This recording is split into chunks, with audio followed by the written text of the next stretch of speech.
Hi, I'm Tim Pomroy and welcome to NRMA's driver's seat on a cold and foggy morning at Oran Park. Today we're driving Hyundai's i30 hatch, and this is the SR model. Launched in 2007 to critical acclaim, in 2008 it became Australia's Best Cars Awards winner in the category of Best Mid-Size Car under $28,000. Not a bad feat for a car that was only on the market 12 odd months. The i30 sits in one of the most competitive of all market segments, with over 30 other makes and models. Buyers in this category are spoilt for choice, with stiff competition from established makes like Honda, Mazda, Mitsubishi and the hugely successful Toyota Corolla. Prices for the i30 start from just $19,390 for the base SX. The SR 2-litre petrol auto tested here today is the sports version of the range, and it's priced at $28,540. On value, the SR is hard to beat when you compare it to other sports models like the Honda Civic Sports at $31,990, the Mitsubishi VRX at $30,990, and one of the sleepers of the bunch is the Subaru Impreza RS priced at $28,490. Standard features for the i30 SX include leather sport seats, an AM/FM radio with MP3 compatibility and a 6 CD in-dash CD player. 6 speakers are also included, including front tweeters. The SR also has audio controls and a leather-wrapped steering wheel, tilt and telescopic steering, cruise control, air conditioning, power steering and a multi-function trip computer with features that include travel distance, distance to empty and average fuel consumption. Power windows and dust sensing headlamps are also standard. Outside, the sporty theme is fairly subtle. Major changes are the 17-inch alloy wheels with chrome inserts and a high mount rear spoiler. Inside the i30, brushed alloy pedals and a leather-wrapped steering wheel and gearshift knob are the major changes over the SLX versions.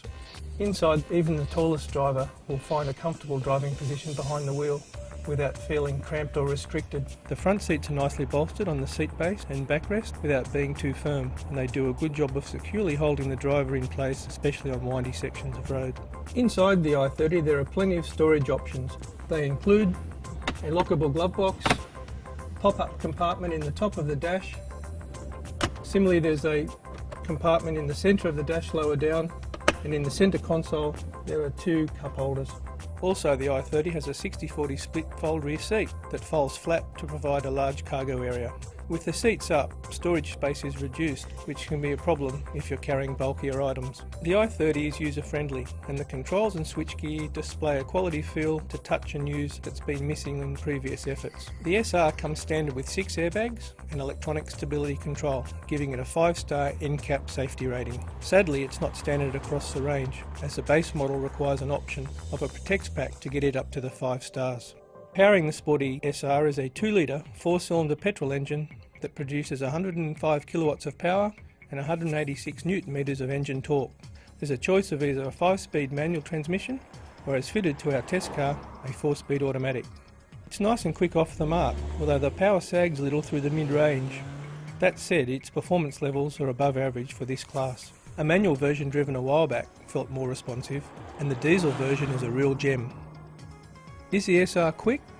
The standing 400 metres was covered in 17.7 seconds, which is around average for this class of car. Fuel consumption is rated at 7.2 litres per 100 kilometres. Green Vehicle Guide gives the i30 petrol a 4.5 star, which makes it amongst the best in its class for a petrol engine. For the i30 SR, ride, handling, steering and its general on-road manners is amongst the best from Hyundai yet, thankfully, as some of their previous efforts were pretty ordinary. The ride quality is firm without being too harsh, and the suspension settings work well and provide good levels of body control.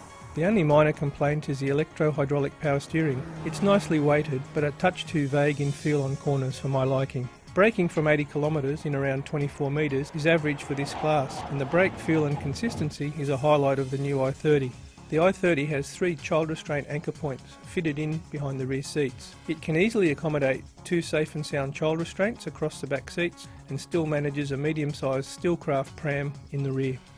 Back in the 90s, Hyundai was better known in some circles as the XL car company, in reference to its cheap at the time Hyundai XL. It was cheap and cheerful for its time, and combined with an excellent warranty and unbeatable drive-away prices, it really established the Hyundai brand in Australia. Come forward to today, and the i30 is better in every respect.